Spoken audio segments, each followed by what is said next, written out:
Hello and welcome to 4 Wales See Wales with me, Mel Owen. Me, Robin Morgan. And me, Will Hayward. What was that about? Yeah. I was mirroring Robin. You were giving Idris Elba.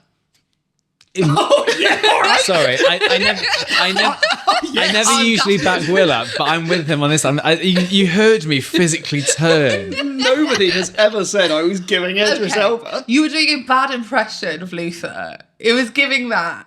No, that's not what you said. I've often thought Will is the Idris of our group. Yes, I am. I mean, there is so much about me and Idris, which is very similar. You make quite a good James Bond. I think I've seen pictures of you in a tuxedo. I imagine he looks very handsome in a tuxedo. You make a good James Bond. You tell everybody everything, all right. though. Okay, a few things. Firstly, too short to be James Bond. I don't know. I reckon, what's the shortest Bond? I reckon there's been Bonds around your height. Yeah, but in the 70s, like we've had 50 years. Oh yeah, of when everyone's been population. smoking in cars for food. Also, all the bad guy would have to do is like release the hounds. The hounds wouldn't even need to bite me. Yeah, sure. They just run around me and have an asthma attack and fall apart. Yeah. I'm also allergic to like all perfumes. So the kind of Russian femme fatale would also kill me by her mere presence. Right. So we're back, baby. We're back off our summer holidays. We have been on some holidays. Yeah, we have. Well, let's just do what's been going on with people. You've been slaying it up at Fringe. I had a nice Fringe. Yeah. Fell down the stairs yesterday. Move on. How did you get from the two shows which overlapped in time? Oh, so I came off stage at one show at 1:05, and I was due on stage at the other one at 1 p.m. So I had a lovely team of people, of comics from Cardiff who were helping me set up this other room, and I legged it. Whilst FaceTiming the other gig that never really connected that well, and I had a slideshow basically apologising for me being late with a few jokes in there that I'd written down, and I arrived and people were just staring at me, and I was like, did you find that funny? And they were like, oh yeah, we laughed. And I was like, oh, that doesn't mean anything to me because I didn't hear the laugh. No. And I was like, I'm not in and then I realised I'm not in this for the audience's entertainment. I'm in for the lovely laughs that I can hear in my ears. Yeah. But it worked. And you fall down the stairs. Fell on the stairs yesterday. What happened? I was walking downstairs after putting my kids to bed, and I was wearing some new socks that were a little bit too slidey. Risky. And I absolutely tanked it. And rather than I was about to go like forward, and I threw myself back. Yes. So I Nice. hit my head on a step, got a little sort of carpet burn there. Lesser of two evils. Then. Yeah, I think so. Yeah. And then was just sat at the bottom of the stairs, and I heard my kids like, "Are you okay?" I was like, "Yeah, go back to bed. Dad's fine. It wasn't because you called me up asking for fresh water." Honestly. So what, they had water in the They glass? had water, but it wasn't acceptable. Well, Dad, this is tepid. My Please. daughter loves fresh water. My son I used to have a joke in this years ago. My son used to shout for water in the night. Basically, he used to wake up and like he wanted us, but he called water. But he always used to shout it like John Burkow, shouting like "Water! Water!" It was really fun. It was really cute. So like I woke up in the middle of the night, little smile on my face, like he's there in his gown.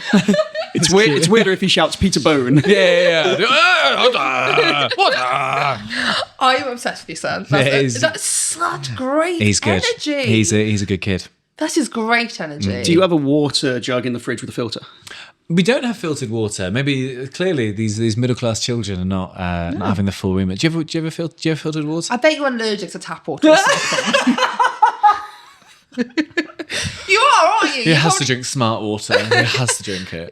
No, I can go straight from the tap. You raw dogging from the tap. I raw dog from the tap. it from the tap. Do you drink it from the tap like a dog? I used to drink like head under, Yeah. but I've been watching a lot of The Last of Us and trying to be a bit like Pedro Pascal in The Last of Us. So I now put the water into my palm and I drink from the palm. That's the biggest ick ever. I used to really get impressed with action movie stars who would take like John McClane, Die Hard, taking like I assume like aspirin, but just like no water, just. Oh, I can do that. I do Can that. you? I You do can't that. take pills, can you? I can't take pills either. I'm really no. bad at it. So you can raw dog it. Yeah.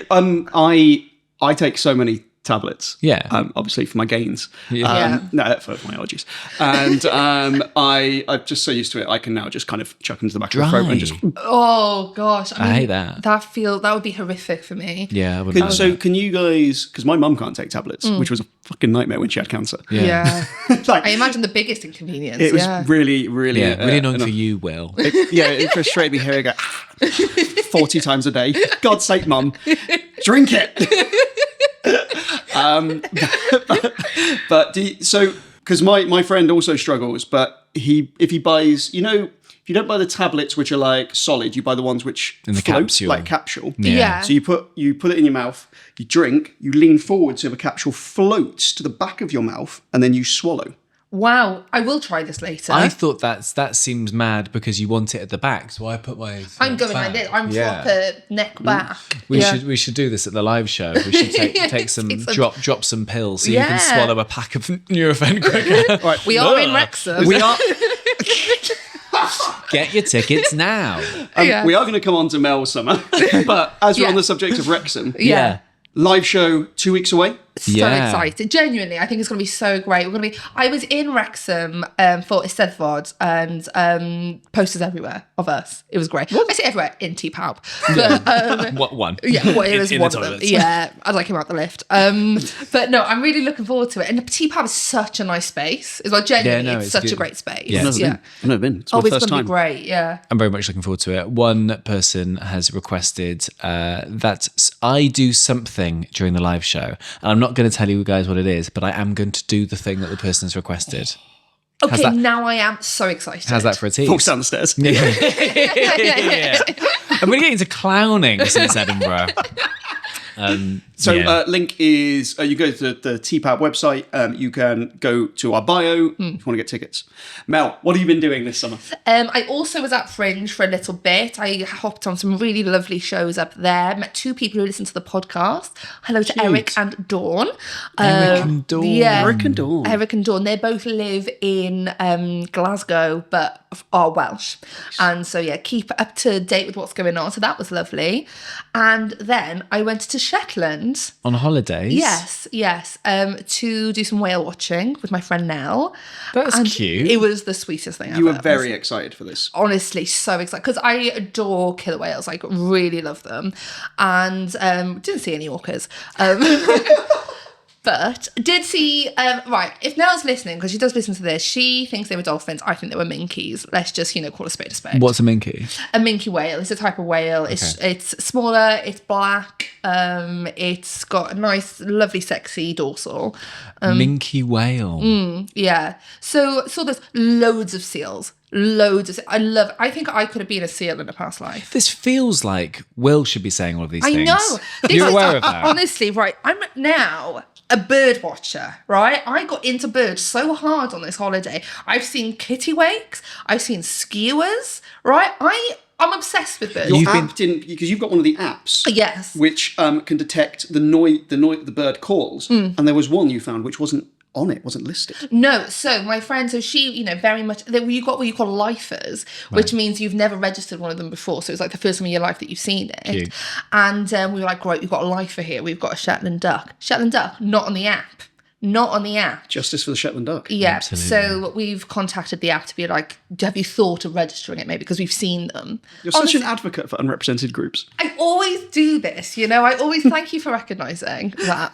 But, the 30s really creep up on you. Do you know what I mean? Yeah, I was going to say, do you think you've been hanging out Will too long? I think that has had an effect. One day you're on holiday, twerking your life away, and the next you're getting excited over puffins. And minky whales. And minkies. From minky whales to winky males. Hello.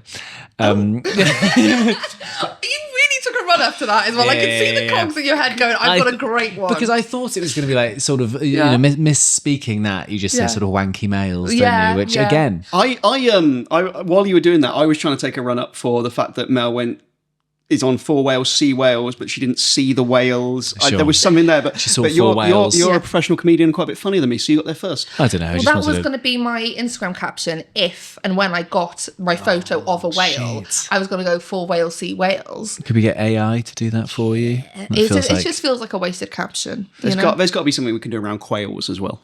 Yeah, sure. True. What other animals could we see? Quails, whales. Is this the podcast you came for?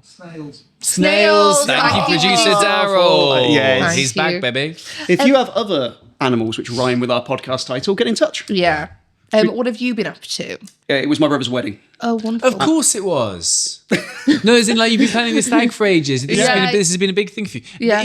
Even me being sincere, Will really thought I thrilled. was taking the piss. Yeah. Yeah. You're in trouble. It was a weird transition from winky males To sincerity. It was a beautiful wedding. Yeah. It was very good. What they did was they created a Guess Who of everyone at the wedding. So they got an old Guess Who board, removed it, printed off, removed all the pictures, put in the pictures of people at the wedding, so you could play Guess Who on like wedding guests. That's good. How many Guess Who boards were there? I think it was 32. 32 boards. This No, is 32 pictures. people on yeah. one board. So you had 2 boards, so you could go opposite each other. Sure. You play Guess Who. I've played Yeah, Guess. Don't fucking patronise me. How dare you? You've played Guess Who, right? Imagine if that was the hill I was willing to die on. How fucking dare you? This feels so much more comfortable than you've been nice to me. Oh yeah, play Guess Who. But so was there one game that people could play that sort of people took turns on? Yeah. As opposed to this being like at wedding favours I on the feel tables? like, a few bottles of red wine in, that could get very bitchy. Is Yeah. he clearly cheating on his wife? Yes. Is he an ugly fuck? This is I don't know what that says about my family, that that's my fear. But that feels like a bad idea. But you probably come from a lovely background. The problem with my brother is he is great. incredibly wholesome. Like, unbelievably wholesome. Was it hard to write a Oh speech for my the wedding? God, what do you like? Yeah. Basically, my opening kind of line was that he was like a couple of months premature, and that was the last time in his life he was ever early. And then I had no more material. Yeah. Because basically, as soon as he was born, he was just really nice. Yeah, that's difficult. I was Shit. best man to my friend Duncan's last year, and he's very wholesome as well. What did you do? I played it quite straight. I wrote it was quite. He wanted 5 minutes. I gave him 10, and Well, he'd have to pay a fortune for that, wouldn't he? yeah, no, If absolutely. It was commercial. It was good stuff as well. Yeah. It was good Great. stuff to the point where I was on like not the top table, but like the best table. And one lady, who I think was like one of the bridesmaids, said to my wife, "Is your husband a comedian?" Afterwards, because she didn't know, but based on the quality of the best man speech, I was like, "Oh," Excellent. Yeah. because he seems sad behind the eyes. Feels like he was never loved. Yeah, he you seems know? damaged. Shall we talk about Welsh politics? Go. Oh, go on then. The first topic I want to talk about is something I don't really want to talk about, so we're not really going to talk about it much. Great. Move on. Yeah. In the first section. We're smashing through this. So Nigel Farage stood up and talked about how reform would fix immigration. We are going to do a specific episode on immigration. Now, unlike quite a lot of people, we don't want to rush this and do it in a way which is just kind of fly-by-night, quick talk about it. We want to talk about it in depth because there is frankly so much shit to debunk. It's going to take me a bit of time to work through it.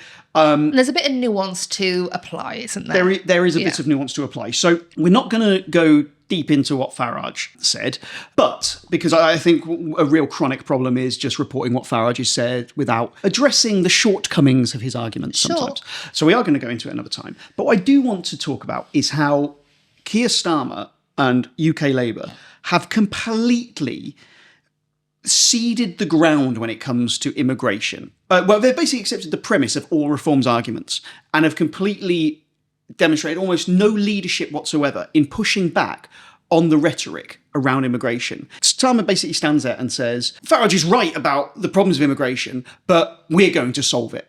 There's no fight from our Prime Minister, seemingly, to actually push back on the rhetoric and the hate that we are hearing. Am I alone in seeing that? No, I think it's the kind of thing that before the election, you saw him saying things like this, and I think I assume a lot of people on the left were going, well, actually, this is just quite a smart way of getting elected after X amount of years of conservative, the UK being a centre-right country in most of its, democracy. So I think a lot of people thought, oh, okay, he's saying this, he's playing the game, he's not doing what Jeremy Corbyn did, which was answer questions how he honestly thought about things. And then, as he just carried on that kind of rhetoric completely, as opposed to maybe trying to change the idea of going, well, actually, this is a nuanced debate. And actually, if you look at the makeup of a lot of our care system and a lot of, we need immigration to prop up a lot of our economy. Yeah, a lack of leadership, I think, is very fair to say, because I think, as we've said before, you can't, the UK Tories tried it, the Welsh Tories have tried it. You can't out-reform. You can't try and win over those voters by saying, we'll handle it. Yeah. Because nothing will be enough for people who their argument is stop the boats but you won't be able to win those people over by any argument about the economy or humanity. They're just angry people who their argument will, that is it. And if you do win it, they'll change. They'll change the focus. They'll change the enemy. It's it's part of the culture war, right? Yeah. It's part of that Tommy Robinson. If it's not stopping the boats, it's the grooming gangs. If it's not this, it's Yeah, I think I've said on the podcast before that like the rise of reform is purely the responsibility of that is not purely on the shoulders of Labour and the Conservatives. Like they've failed to make people feel seen for decades, and then they're shocked when things aren't quite going their way. And I'm like, where were you? What did you think? It infuriates me to see Keir Starmer try to roll in the mud with Nigel Farage. Because like you said, Robin, like you can't reform. And actually, I'm not convinced the majority of the country want him to. No. I'm really not convinced that the majority of the electorate is so wound up about small boats that they are going to think, oh, thank God he's saying what Nigel's saying. Maybe that's me being naive, and maybe that's me, because I'll be honest with you, this, since we've last kind of done this, we've been, out for about a month, and certain things that have happened that I've seen are like scary as fuck. It feels like people are really open with their views in terms of race relations in the UK right now. And people are feeling very like fortified and being like, yeah, I can say it and I believe it, because they're seeing people like Nigel Farage saying it. But the problem is now when you see the Prime Minister saying it as well, and they haven't even... Nation of strangers. Yeah, it really scares me. I can't be any more kind of intellectual than that. Like genuinely from a personal point of view, I'm really afraid of what's going to happen in May. It's because obviously it's been around a year since the race riots that were last year as well. Like it feels like this summer thing of... Yeah. And I think there's a big... crossover between the people that probably would have been banned from football matches and like 20, 30 years ago who they don't care about the safety of people in Epping. They're going down to protest the hotel to get pissed up and do shit cocaine and graffiti and cause chaos, right? Yeah. Like I'm sure maybe some of them are absolute experts. They suddenly care about women when it comes to illegal immigrants, while doing absolutely fuck all to help women in any other walk of life at any other point in their lives. Yeah, sure. if you really hate sexual assault and rape of women, should we have a look at the figures of what the demographic of the majority of the men who do that in the UK is? Yeah. It's weird that they don't seem to be rioting at the fact that domestic violence victims are spending 3 years waiting for their perpetrator to come to trial. Weirdly, even though they really care about their women, they don't seem to give a shit about that.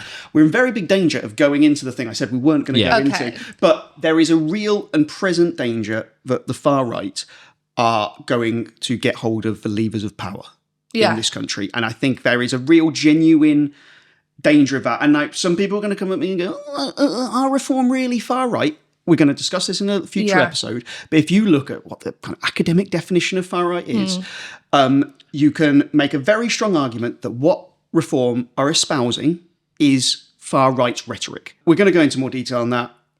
People will get a bit upset about making that comparison, but ultimately, because they'll say, well, there's people who've got legitimate reasons to be upset. And like, absolutely. Yeah.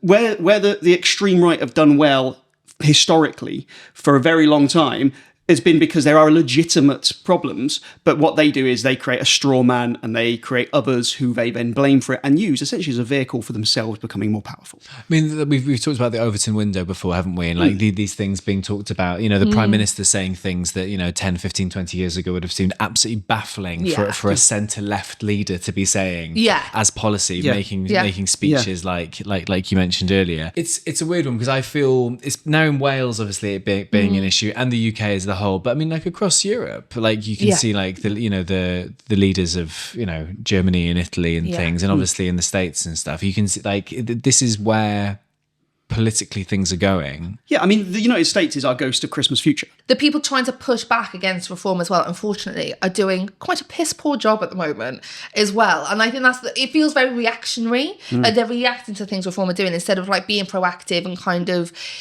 speaking for themselves before Nigel Farage has caused the problem. And like I sent it to you guys. There was a poster I'd seen up in Edinburgh that was the Scottish Socialist Party. Scottish Socialist Party, yeah. And basically said, vote for reform, not reform UK. And you're like, So what did you see them up as well? Yeah, I saw them on lampposts and things around Edinburgh. That's so confusing. And it's in that sort of reform light blue. So they even do the producer Darryl emblem. put it up. Do you want to Yeah. describe that now? Yeah, so it's like Reform Blue, and they say you say yes to Reform, no to Reform UK. Reform Blue is the background. Some small text, and let's be honest, nobody is reading as they're walking past. And then they've just got the emblem of the Reform kind of emblem, and inside it says Scottish Socialist Party. And also the Reform UK one, weirdly, and they're just facing each other. And it's the same size. I don't know what this says. It's the worst bit of branding ever because people say yes to reform. Okay, yeah, no. Oh, cool. Reform then, yeah. Oh, look at that. They've got the backing of the Scottish Socialist Party. They've done say yes to reform, but reform in lowercase. Yeah. And then said, but say no to Reform UK, capital letters. The idea that the average reform voter is going to go, actually, let me just look at the capitalisation here and just check. Or any person walking past. Yeah. Do you know, that felt genuinely like people walking, you've got like half a second It's to get free people- marketing. yeah.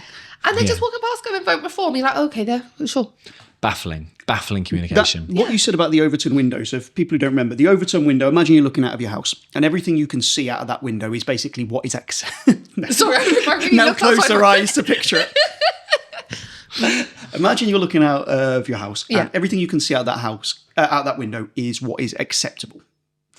What the far right do is they move that window so that what is acceptable, different things become acceptable. So when Nigel Farage says something extreme and gets away with doing that, that moves that window of what is acceptable. So there are things said now which even 10 years ago people would go, that is horrific, you can't say that, that's awful. Now, what Keir Starmer needs to be doing is aggressively trying to keep that window where it is and keep standards and decency where they are.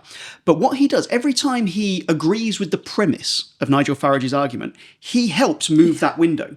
And because Keir Starmer, the Prime Minister, is saying this, that rhetoric then becomes the very dead centre of what is acceptable. And then Farage can say something more extreme, which moves that window further. And then Keir Starmer, who baffles me, was a human rights lawyer, will then go, I don't like their methods, but the issue is real, which then moves it even further. And then the thing you could see out the window is on the other side of the house. I'm straining this analogy. But when your politics isn't underpinned by values, the problem with that is you just say what is expedient. And what actually we should be able to look at things and say, actually, the othering of people in our communities. I mean, we've seen what happens in 1930s Germany, where this leads. We know the road we are on. There is just no excuse for political leaders now to not be anything other than pushing back on this. And they're just not. It's spineless. It's stupid. I'm just so annoyed. Yeah, well, it is stupid, but I'm really pleased that we're going to kind of almost dedicate a whole episode to kind of like really digging deep into it, because I think there's so, and you know, we've said it before, we don't want to then make people who are sympathising that way to feel alienated because they have valid concern and might be thinking of voting for them through gritted teeth. And so we need to consider all sides, she says, again, through gritted teeth.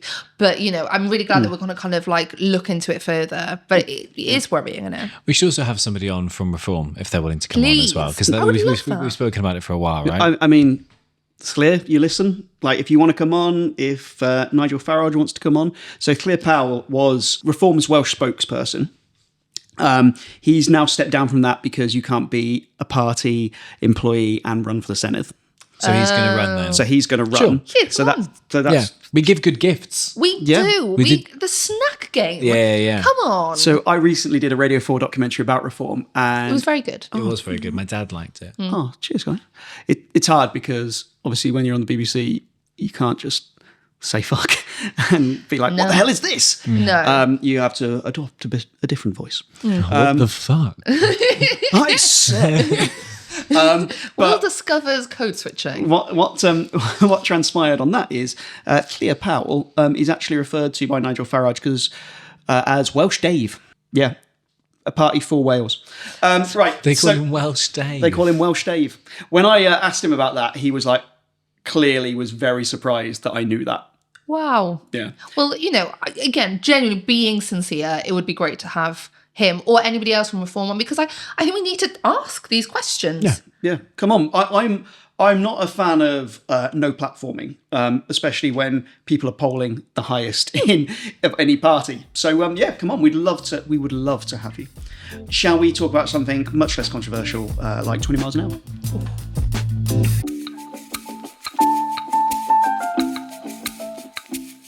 Mel, when you went to Scotland, did you fly or did you drive? I flew. I flew to Edinburgh, then I flew again to Shetland. There is obviously other modes of transport available. We could have got the 15-hour boat trip via Orkney, but we chose not to because we weren't there for long enough to justify it. Greta, if you're listening, please don't hate me. Now, the reason I ask is because we are now 2 years, almost to the day, since 20 miles an hour limit was introduced into Wales. Happy birthday. No one's really mentioned it since. Yeah. It kind of happened without anybody really noticing. It's fine, isn't it? Didn't that sign used to be 30? Never mind. Never mind. Which is what should have fucking happened. Yeah. Well, I had a guy say to me the other day, he lives in the kind of south of Gwynedd, and he says that he goes to work sometimes on Ynys Môn in Anglesey. And he said that journey time had doubled. It was an hour and a half, and it was now 3 hours because of 20 miles an hour. 3 hours? How south of Gwynedd is he living? Yeah, well, also like... Cardiff. Aren't we all south of Gwynedd, really?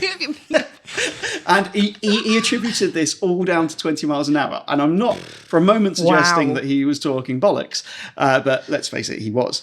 I think it's fair, given that a lot of attention was put on 20 miles an hour by the mainstream media. Yeah. I think it's only fair that we have a look at the policy objectively and look at whether it's worked, how it's worked, and what's happened. So, do you actually think about the 20 mile limit anymore? No, honestly. Do you? Yeah, I do. What do you mean? When? Is this like the Roman Empire thing? When last month I did a speed awareness course for breaking a 20 mile an hour speed limit. You did it! Did you? Oh my gosh, what were you doing? I think I did 25. And there was a mobile camera that caught me. Yeah. But also, right, did you not see it coming? Because, 25 isn't even that fast. Surely did you not see, there's a little van over there? No, I didn't even see it. Mate. Do you have any points?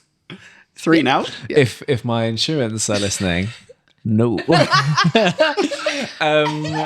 I don't know if I'm breaking the law by saying. I've had points in the past. Yeah, I imagine that. I drive a lot for my work. We can't fly everywhere, Mel. For fuck's sake. Yeah, Taylor Swift. Congratulations on your engagement. Yeah. No, I've had points. In the past. I've done speed awareness courses in the past. Do you know what? I was really annoyed that going over London Bridge, I did 27. Really smugly being like, look at, because I'm a country gal. Do you know what I mean? Our speeds is vibes. Do you know what I mean? Like, we just do what feels right. But I was like, I'm in London. Let me actually adhere to the speed limit.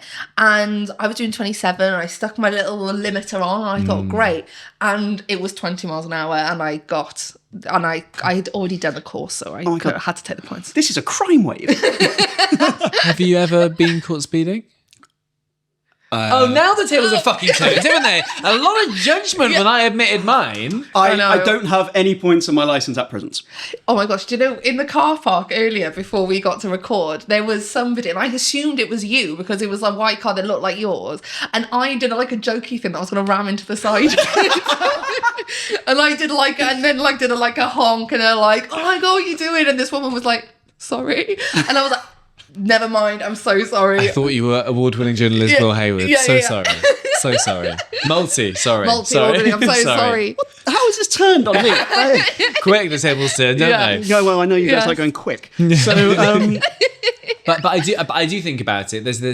I'm in a WhatsApp group, and there's regular updates where I live that there's a speed camera here, there's a mobile speed camera here. Wow. So I'm on a stretch where I live where it's a bit of a trap where people and a lot of, and I see it on my local Facebook area group where people update it and people that, and then the comments are just, good, why are you updating this? Snitch, good, I hope they catch you. And it's just vitriol for 100 comments. In Aberystwyth, there's a similar one of, police van here, and somebody had put pigs on Penparky Hill.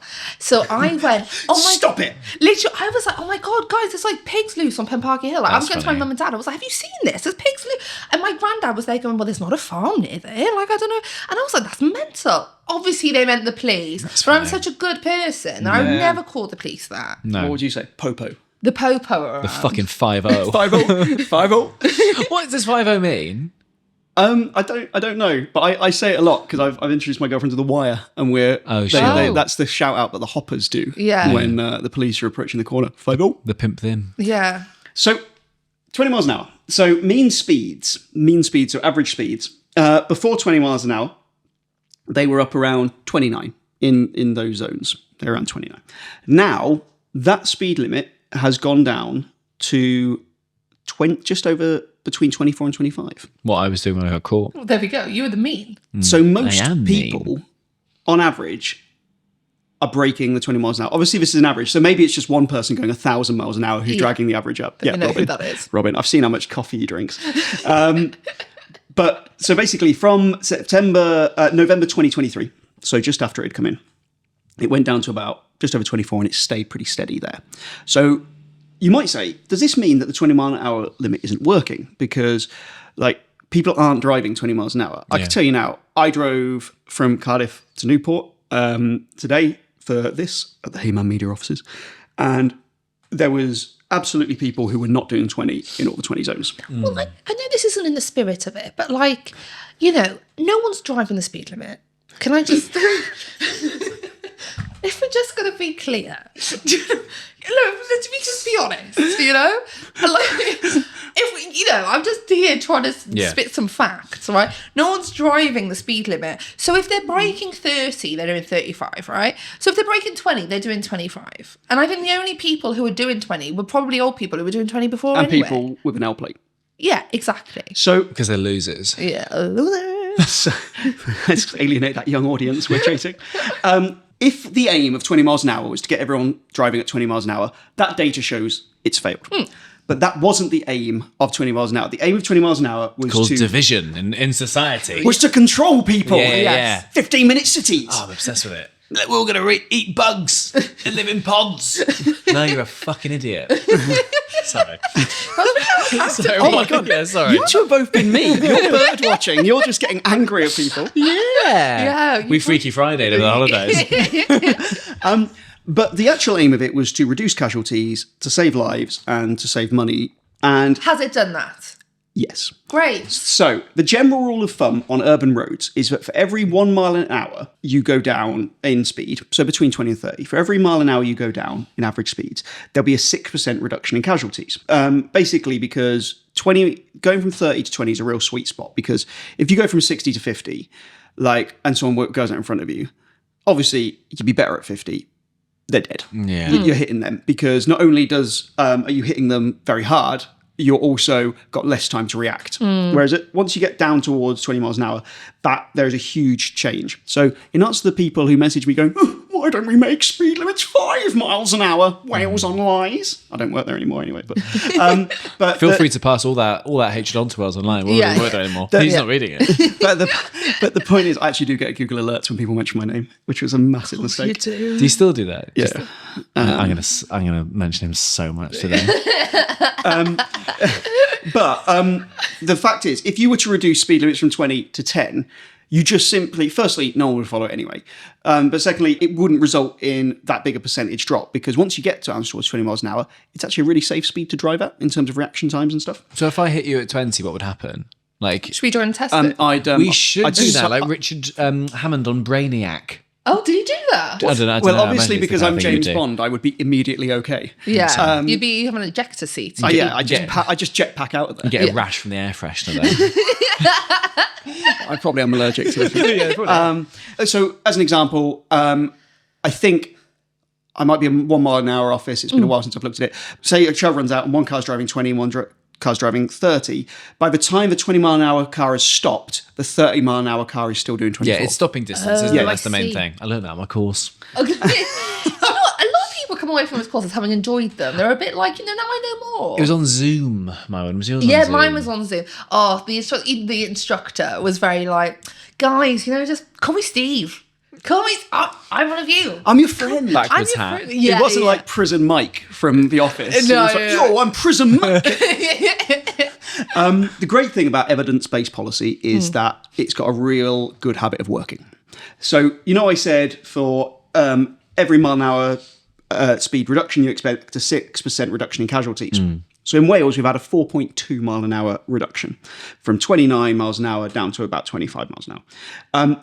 If that maths was correct, that 6% reduction, this would have resulted in a 25.2% reduction in casualties on Welsh roads. That's huge, isn't it? Well, it's actually even better because it's worked out a percentage point higher at 26%. Wow. So this works, and this is consistent with what we've seen in London, Edinburgh, Brussels, and other places that have implemented it.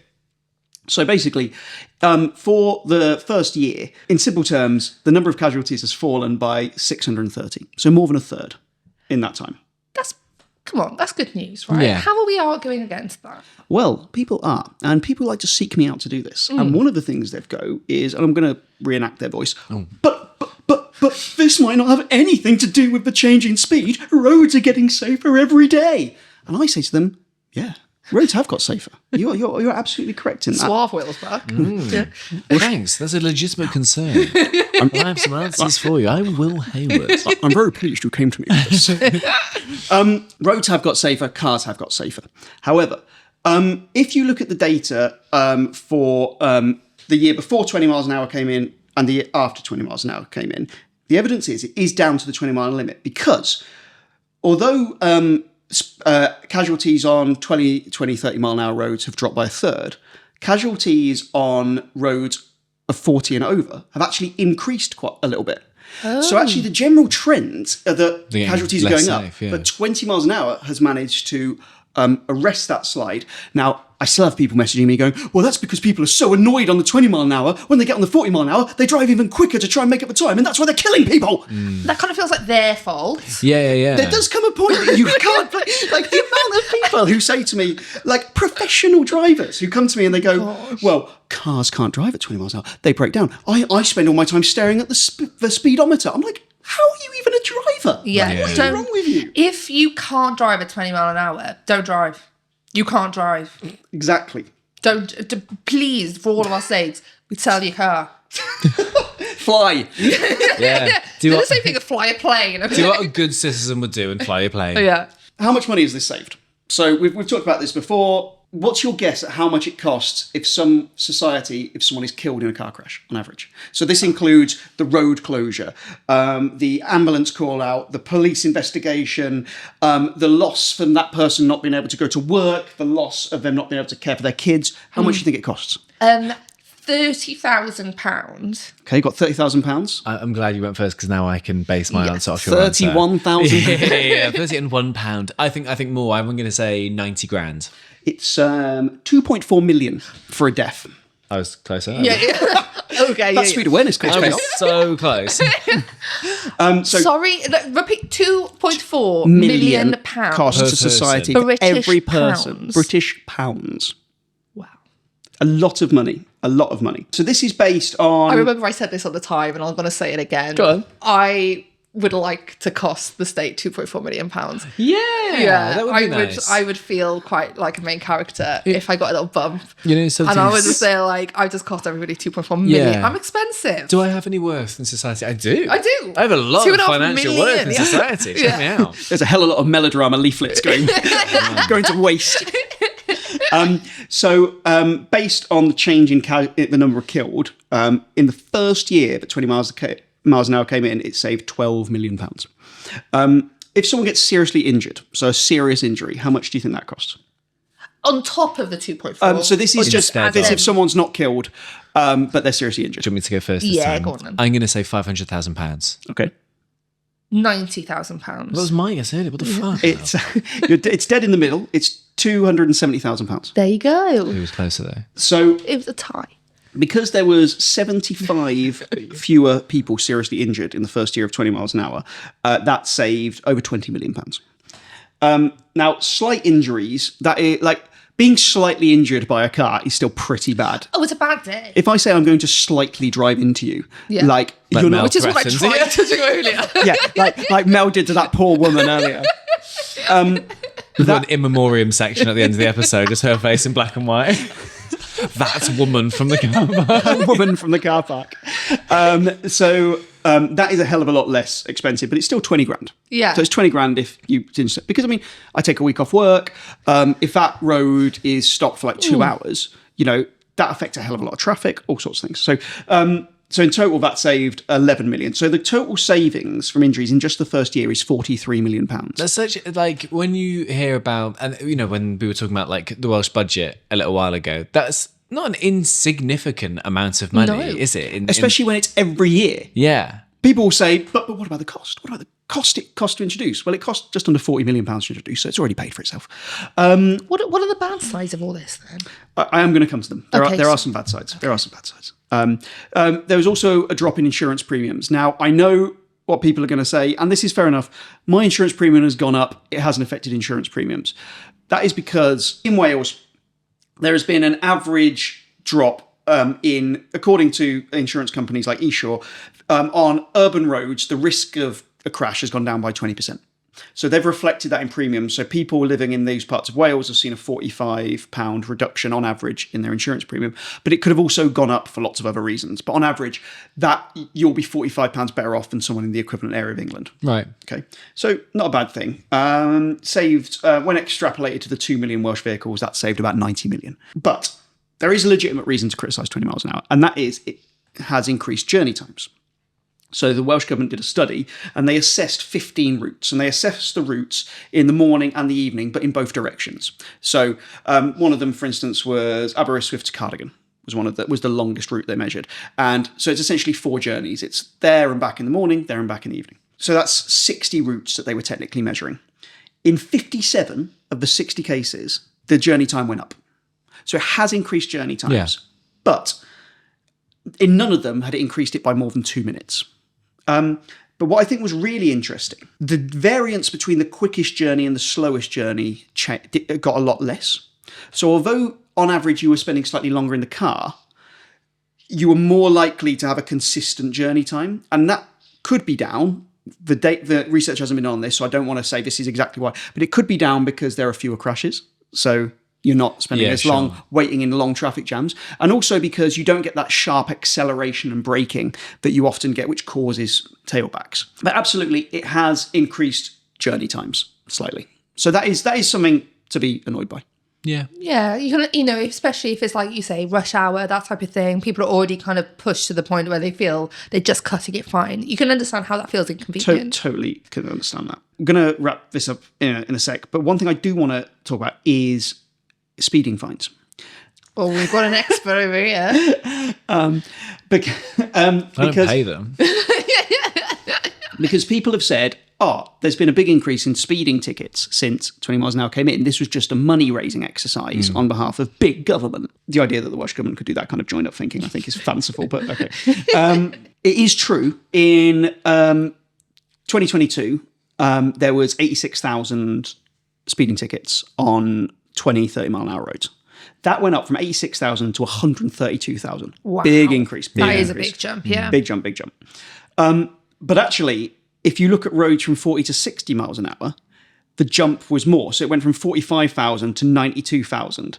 Oh, wow. So it's gone up 200% on 40 to 60 mile an hour roads, but it's only gone up 150% on 20 mile an hour roads. So yes, there are a hell of a lot more speeding tickets, but that can't be because of 20 miles an hour, because it's actually gone up faster on non-20 mile an hour roads. Driving? Are we just all shit at it now? Could be that, you know. It's because their cars are breaking down because they have to drive at 20 miles an hour, Robin. This is true. They've got to speed for the car to work. Fair enough. Yeah. You can argue about how the Welsh Government has failed to own this policy. We can go into all that stuff. I don't really want to do it now because actually I just want to present people with the facts with regards to them. And I think, totally understand you've been annoyed. I get really annoyed when I have to drive 20 miles an hour. But what you do find is not many people would want to change it back on their own street. Yeah. Yeah. What's actually quite funny is if you look at the changing roads back, the Welsh Government introduced their listening exercise where they said we're going to change some roads back. Barely anybody has actually engaged with that study at all. Because it's not on a Facebook comment, that's why. Yeah, exactly. Like the amount of people who were like, I absolutely hate this. But when they were said, well, which roads would you like to change back? In some areas like Ceredigion, I think it was 0.02% of the population responded to the consultation. People just don't give a shit anymore. Like, it just doesn't matter, does it? Mm-hmm. Yeah. Cool. Thank you, Will. So, that is the end of this episode. I would say, to you, this seems like it's just a continuation, because last week we had Leanne Wood. Yes. We actually recorded our summer episodes a couple of weeks in advance. So this 6 years ago. Yeah, we do. Before 20 miles an hour. Man. Yeah, so good. So that's why there was very like back to school energy today, I felt. We've been excited today. Yeah, I've been buzzing for this. It's nice Yeah. to see you guys. It is really nice to be back in the room, back seeing producer Daryl.